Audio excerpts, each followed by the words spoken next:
Vatimpana etni pasteur Barbier Kristina. Miarabantsika mianaran'i Jesosy Kristy tompo avy amin'ny Nazareta ry havana, ary dia mbola mitombona amintsika lalandava ny fahasoavana omba ampiadanana avy amin'Andriamanitra iray amin'ny alalan'i Jesosy Kristy tompontsika, ary koa ny fampiraisana miaraka amin'ny fanahy masina. Mila tena zavatra Jesosy, mila tena zavatra Jesosy. Izany ny lohateniny fampahirezana indray omenanao amin'ity anio ity. Koa mialoha amin'ny zavatra rehetra dia hivavaka isika ry havako. Raha eo misaotra anao zahay satria lehibe tokoa ny famindramponao mbola hahafahanay misafidy ny anjara tsara tahaka ny tian'io ity indray henonay ny teninao. Eny amin'ny alalan'i Jesosy Kristy zanakao ray malalo no anatonanay ianao ka mideranao zay manome voninahitra ny fahatsaranao satria Andriamanitra tsara tokoa ianao. Mamindrafo aminay Jesosy, mamela ny elokay amin'izao anio izao indray. Esory aminay ny tsy fahamarinana rehetra ka diovy amin'ny ranao soa zahay, andray ny famindramponao sy ny famelan-keloka avy aminao amin'ity andro anio ity. Irao ny fananao masina Tompo, ampahery anay, ampitombo anay amin'ny finoana ihany koa. Eny ampafantatra anay tokoa ny fahalalana tsara anao. Tompo, kasio ny fo sy fananay tsirairay avy, hatonga anay tokoa Tompo, ho zanaky ny mazava ka andehananay hatrany mifanaraka amin'ny sitraponao. Misaotra Jesosy. Amen. Ny teny izay ampahirezana antsika ary araka izany dia vojerevantsika ny filazantsara Jesosy Kristy araka ny Matio. Matio 2:20 andininy 7:10 ka hatramin'ny 2:20. Amin'ny anaran'i Jesosy. Ary noho niverina maraina hankany an-tanàna izy, dia nona. Ary nahita hazo aviavy anankiray teo amoron-dalana izy, dia nakeo aminy. Kanjo tsy nahita na inona taminy, afa-tsy ravina ihany. Dia hoy izy taminy, aza misy voavy aminao intsony mandrakizay, dia maina vetivety foana ilay hazo aviavy. Ary noho ny hitany mpianatra izany, dia gaga izy ka nanao hoe, nanao ahoana reno dia nahamaina vetivety io aviavy io? Ary hoy Jesosy namalika nanao taminy hoe, lazaiko aminareo marina tokoa, raha manam-pinoana ianareo ka tsy mihanahana, dia tsy izao natao tamin'ny aviavy izao ihany no vitanareo, fa raha miteny amin'ny tendrombohitra ity aza ianareo ka hanao hoe, mifindray ianao ka mianjerahany an-dranomasina, dia ho tonga izany. Ary na inona angatanareo amin'ny fivavahana, atao amin'ny finoana, dia ho azonareo. Amen. Rehefa malala ao amin'ny Tompo, araka n'izany tantara izany alatsinainy maraina avy any Betania Jesosy niaraka tamin'ireo mpianany no nahatazana aviavy anankiray teo amoron-dalana izay nandravina tsara. Noana Jesosy tamin'izany ka dia nananteny izy hahita voa teo amin'izany aviavy izany. Kanjo ry havana, tsy nahita izy afa-tsy ravina ihany. Dia izany nahatonga azy eto ny teny mafy an'ilay hazo mba tsy ho hisy voa intsony mandrakizay. Ry havana, raha izay mosary indray maraina tsy ho nanaovan'i Jesosy an'izao mihitsy, fa misy zavatra mihitsy tiany Jesosy ho fantatry n'ireo mpianatra, ary misy zavatra mihitsy tiany Jesosy karohina ao anatin'ireo mpianatra. Ary izany koa ankehitriny no tadiavin'i Jesosy amintsika. Tsy vato aman-kazo isika, raha ilay aviavy aza ny ilainy voa, maika fa isika, eny olombelona isika. Ary tsy olombelona fe olombelona ihany ene, fa olombelona efa nisahirana an'Andriamanitra.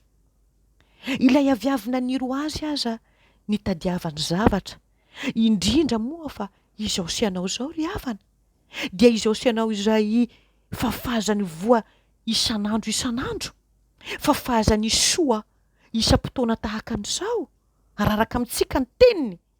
Izao sy anao izao izay tsy heveriny tsony hoe ho vahiny fa efa niekeny ho tompo-tany. Izao sy anao izao efa nosahirany no fatratra ka nandatsahany ny rano teo Kalvaria. izao sy ianao zao izay efa nomeny anaram-boninahitra atao hoe kristianina, izao sy ianao zao indrindra no ilan'i Jesosy zavatra. Dia hoy ary ho anao hoe inona ary no tadiavin'i Jesosy amiko sy aminao? Tamin'ilay aviavy dia voa no nilainy. Amintsika koa dia voa no ilain'i Jesosy. Voa hoy aho indray fa tsy ravina ihany. Eny, ny ravina moa dia tsisy maharatsy azy raha teo amin'ny hazo.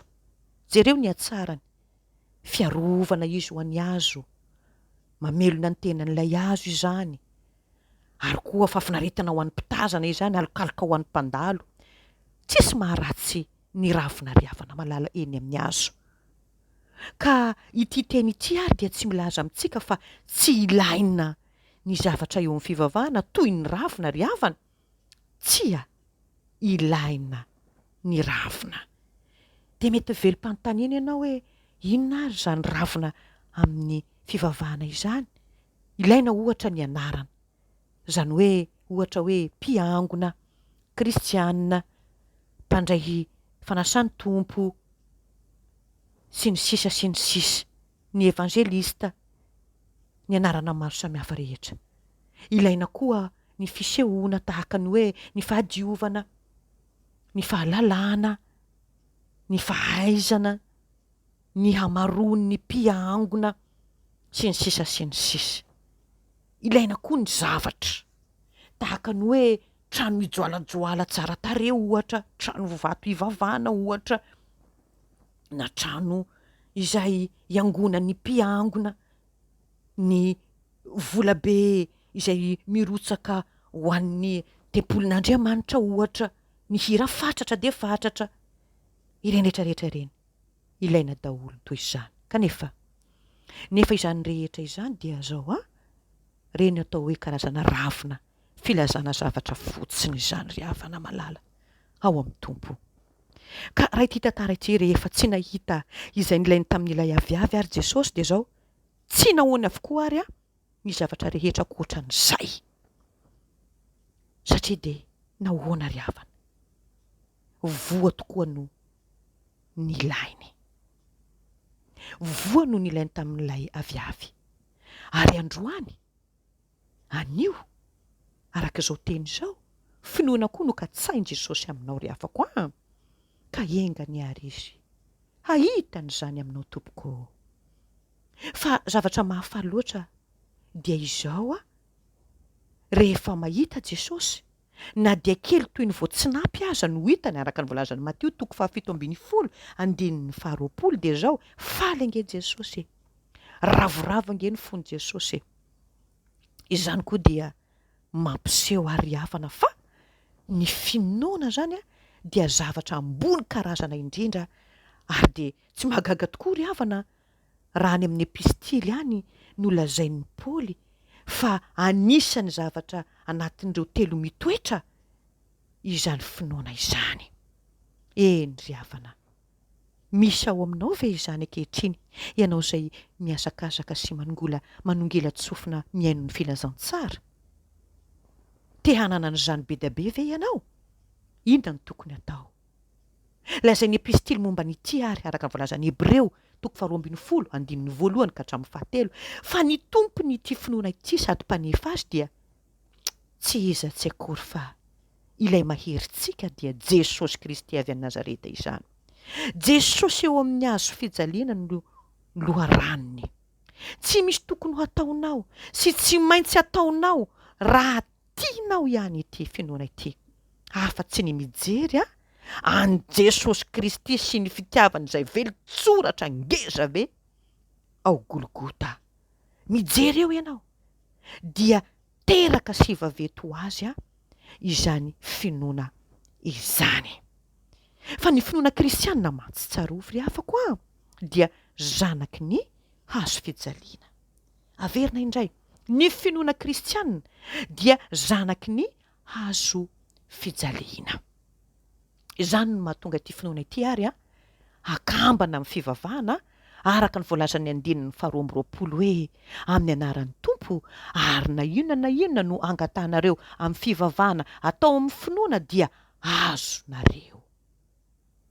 Eny, izany no ahitana an'izany finoana izany miaraka amin'ny fivavahana, tsy misaraka mihitsy izy ireo. Koa ny tena fivavahana zany dia tsy maintsy misy finoana, ary ny finoana marina dia mifamaofao amin'ny fivavahana velona. Endre ny lohabava mihitsy Jesosy raha nahita ny finoana nananan'ilay vehivavy Kananita. Ahoana ozy izy Jesosy? Raha vehivavy, lehibe ny finoanao ozy izy. Lehibe ny finoanao. Azany ny tadiavy Jesosy amiko sy aminao ry mpivavako, ry mpanaradian'i Kristy io. Ry havako, sambatra koa raha sambatra izay manana an'ity finoana ity. Na dia ny mahambony azy fotsiny aza no heverintsika, ary indrindra fa tsy izany ihany, fa raha ny zavatry ny tany aza rehefa ambony misy heriny, moa ny zavatry ny lanitra fa tsy mba hanana heriny. Ry havana malala ao amin'ny tompo, rehefa misy ny finoana dia tsarovy zao tsy misy zavatra tsy efany na inona eo amin'ny fiainantsika havita mihoatra noho izay ataon'ny tompo araka ny voalazan'ny soratra masina. Eny ry havana malala ao amin'ny tompo, ny finoana dia tsy dia zava-tsy voafetra izany. Ko jereva nge ny zavatra rehetra manodidina amin'ny fiainantsika amin'ny maha-kristianantsika vokatry ny finoana hatrany tokantrano. Eny ny fiainantsika andavanandro, fanambadiana firifiry akory no efa nahavitany ty finoana ty asa lehibe ry havana malala ao amin'ny tompo. Jerevo ny fitaran'ny ambainday ny fanjakan'Andriamanitra amin'ny alalan'ny fizarana ny tenin'Andriamanitra maneran-tany. Ny baiboly izay tadiavin'ny sasany ho idina an-trano ange ka ankehitriny efa hitatsika hatraiza ary vakina izany isaky ny fitenin'ny firenena rehetra ambonin'ny tany satria nahoana? Finoana no nampanaovina izany fampelezana mahagaga izany. Jerevo ny fanambadiana firifiry akory no efa nahavitan'ity finoana ity asa lehibe ry havana. Tokantrano firy no efa saika rava ary mety efa rava mihitsy aza, kanefa noho ny finoana dia niverina fitiavana voalohatra zany. Fivelomana manao ahoana no efa nanaterany zavatra tsy nampoizina ry havana, ka ny tsy misy tao amin'ny fivelomanao ny efa foana dia nataon'Andriamanitra misy noho ny finoana. Eny ry havana, aretina tahaka ninona misy ary efa aombaovahoana ny fahafatesana, efa lazainy mpitsabo fa tsisy azo atao intsony amin'ny ora ray tsy ampoizina dia noho ny herin'ny finoana dia tonga ny fanasitranana magaga ary nahatalanjona izany.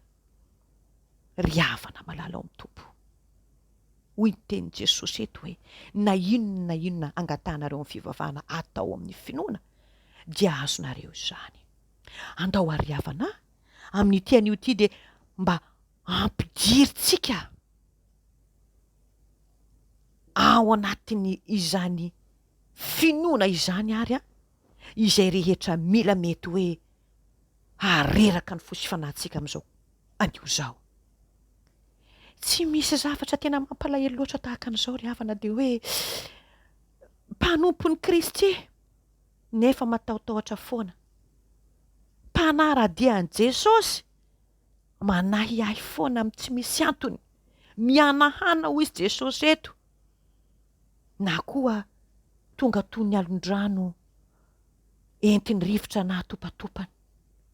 Afako engany mba tsy ho anao izany, ka raha sanatria nefa mandalo izany ianao, nahoana re no mety ho toy izany ry havako? Ny filazantsaranyio dia mangataka anao mihitsy mba hampiditra izay rehetra tsy efanao ao amin'ny finoana avokoa, na inona izany a na inona izany ampidiro ao zay tsy efanao ao anatin'izany finoana izany. Eny zay avana malala ao amin'ny tompo. Fantsona malalaka izany no toetry ny mino an' Jesosy Kristy tompo. Na iza izy na iza izy. Fantsona izy satria Kristy no velona ao anatiny. Kristy no niditra tao anatiny ary dia mamakivaky mikoriana ao.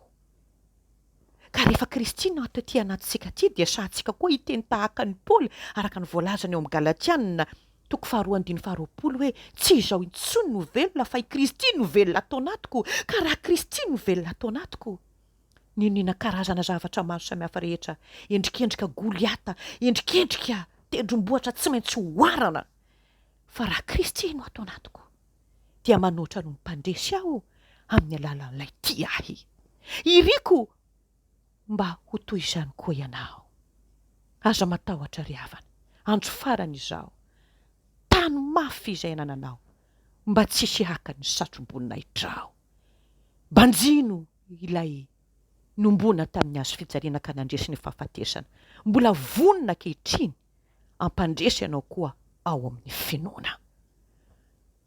Tany mafy ary ilay mpanjakany mpanjaka efa niantso anao. Matokia azy fa toko tsy mba mamitaka ny tenin'ny tompo raha nilaza tamintsika izy hoe indro ao mombanareo mandrakariva ambara-pahatonga ny fataperany izao tontolo izao. Azy irery ny voninahitra antsika ny fitombona amin'ny finoana. Aleloia. Amen. Ivavaka sika tompoko. Tompo, misaotra anao zahay. Misaotra tompo mbola nampaherezanao anahy indray tamin'ity anio ty. Misaotra tompo malala fa tsy foinao very zahay. Mamindrafo aminay raha kely ny finoanay Jesosy aho. Sasao amin'ny ranao madio zahay ho afaka amin'ny fahotanay rehetra tompo, indrindra ny fahakelezan'ny finoanay. Ameo anay kosa ankehitriny ilay fanahy mahery mba ahafahanay tokoa mitombo amin'ny finoana. Eny ahafahanay tokoa miaina miaraka aminao amin'ny fifaliana sy ny fiadana tanteraka. Araka ny teninao hoe fiadanako nomeko anareo ary ny fiadanako no avelako anareo. Ta io ny teninao Jesosy malalako. Misaotra tompo malalo. Raiso ariavako ny tsodrany ho tonoina amin'ny anaran'i Jesosy. Hitay anao any Jehovah ka hiaro anao. Hampamirapiratra ny tavany aminao any Jehovah ka hamindra fo aminao. Hanandratra ny tavany aminao any tompo ka hanome anao fifaliana sy fiadanana. Mandeha anaroy tompo amin'izao herinao izao, fa izao iny tompo tsy miova omaly sy anio ary mandraka izay. Misaotra tompo. Aleluia. Amen. Mahireza indrindra tompoko tia antsika Jesosy.